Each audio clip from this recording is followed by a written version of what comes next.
Behind the Shades.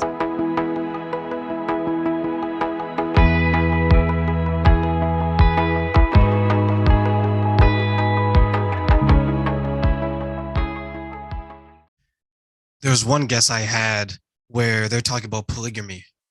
Mm, And I was so interested in that because as a man, right, you're like, who doesn't want two wives, three wives, four wives, right? And then when you find out the lifestyle of it, you're like, okay, this isn't for me. I yeah. just can't. You begin to realize I have difficulty keeping up with one. Yeah, How am definitely. I, how am I gonna do so many? But the what I loved about it is that it was like a reflection of, let's say, three different worlds. It was a reflection of the world Mm, that I'm currently living, like I'm looking at a mirror version of myself because there's someone similar. There's like a reflection, a mirror of a world that maybe I'm not a part of, such as the polygamy and maybe that type of world. And then there are some guests that I had that they're going through something, and I was like, Lord, please don't make me ever go through what they're going through because it sounds so mm. tragic. Were you able to relate your experiences with your guests on your show? Yeah, definitely. Because ultimately, I think depression is it's just one. It's just one thing, and but there's lots of different shoots that come off that. Lots of different ways, but it is ultimately one. I don't want to really call it a disease because it sounds negative, but it is kind of a disease, and it's just one thing. But there's a lot of things that come off that, what can lead to depression. So yeah, there was a lot of relatable stories out there, and I could relate to certain guests and certain aspects of their stories. Definitely. Um, I mean, for me, it started when I was in my late 20s, and I didn't really know what it was until I was 30. And looking back, I was probably going through a build up towards depression for the last 10 years prior to that. Um, so that was a kind of a, there was one thing that kind of like give me a wake up call to say, this is something important. You need to sort this out. And that happened when I was 30. What do you think was the cause of you realizing, hey, something's not right? Is this depression? Is this something else? And what were your feelings when you're going through that moment in your life? So the 10 years building up to it, I didn't know until I was looking back retrospectively at it that it was depression. So the actual moment was when I was 30, was when I'd gone through a massive change in life. So I'd been in a 10-year relationship that ended, and then I started a new relationship. So that was a massive change. Everything was different. My environment was different. And that kind of brought these actions and emotions and feelings that I was going through to the forefront, because it was someone else having to deal with it, who told me then at the time, look, this is not normal. You need to have this looked at. And we was on holiday.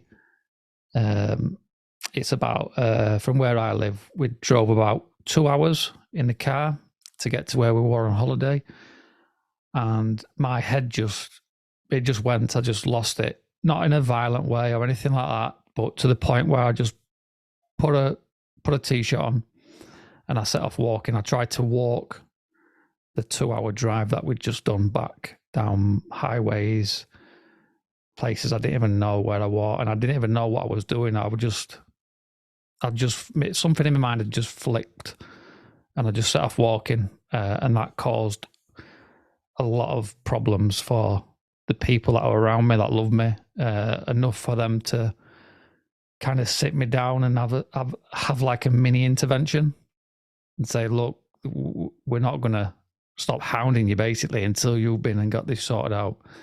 And that was the point. That was the turning point for me. And then that was what made me look back on the previous 10 years, and think, yeah, an accumulation of what I was doing, the lifestyle I was living, the relationship I was in, all added up and created that one thing that is depression that I spoke about. So that was the turning point. And I mean, to have that realization, it's not nice when you ask what I felt like and what I was going through. It's not a nice thing because you're in denial at the time. You do not want, and I mean, especially, I'm talking like 10, 11 years ago now. So I don't know what it was like over in the States, but in the UK, it's only just really becoming more spoken about and more of an okay topic to have at the forefront of a conversation is depression. So back then it was spoken about, but there was still a stigma around it. And I didn't want to have that stigma of, oh, Nick's got depression. And people trying to tiptoe around you and ask if you're okay, like you've got some sort of illness. When I hadn't, I just had a realization, and I was kind of embarrassed, but I worked through it with support from the people that I had around me at the time. And I think if I didn't have those people around me or surrounding myself with those people, I probably would have reverted back to what was my norm. But I got through it. But it was hard. It was a really hard time. I would say it was harder getting over it than it was going through it. That's what I would say. And over here, many men experience depression, anxiety, and other mental health concerns. And for many of the points that you mentioned out is that they feel somewhat embarrassed, right? They don't want the label of, I'm a person with depression, I'm a person with anxiety. And then when you put on top of that, that they don't have as many resources to assist, and they don't have the support system that you described as well, many of them end up taking their own life. And it's a shame that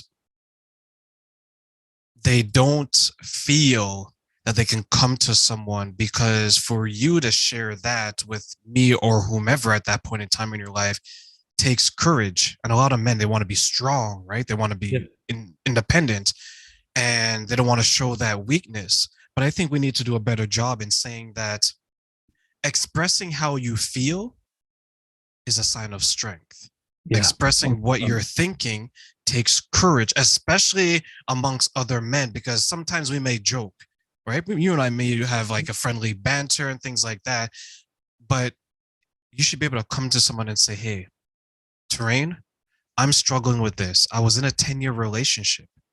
I gave my all. I've invested so much of myself, but it has made me become this person that I don't really like. It's maybe become this person that I no longer want to be. When you're going through it and you're being reflective, you're trying to do that 2-hour walk, you went to your support system. What are some of the conversations that you're having within yourself during that time as you wanted to get better? So the conversations I were having with myself were more along the lines of, I need to make a change.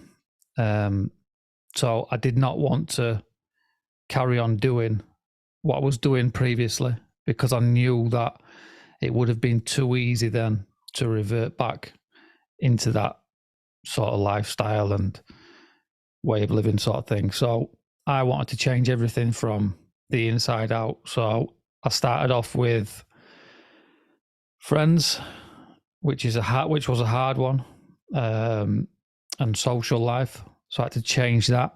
I had to massively change that. So stop going out every Thursday, Friday, Saturday. Stop meeting up with the same people. And then I went from that into work. So I wanted to change my career. So when I was going through the depression, I was self-employed. I'm a bricklayer by trade. So I was earning some good money, but that gave me a lot of freedom, and it gave me a lot of probably what I thought at the time was power to be able to just do what I want when I want. And that was no good for me. So I needed to change my career. So I looked at joining the police force. I was unsuccessful at that because you needed some sort of a degree, like a university degree, to get into the police force. The next best thing was prison service. Now, the reason I picked the prison service or police force was because of the uniform and the structure. So I thought if I could bring some structure into at least 8 hours of my day, that would give me a bit of stability and change my mindset completely. And it did that. As soon as I put on that shirt and tie and my epaulets on my shirt, trousers on, pressed my trousers, pressed my shirt, I felt like I was structured. I had to do things a certain way, or I was getting fired. And the day was structured for the prisoners as much as it was structured for the staff as well. And I enjoyed it. I enjoyed that structure. That kept me on the right path for a good amount of time for me to get everything else outside of work.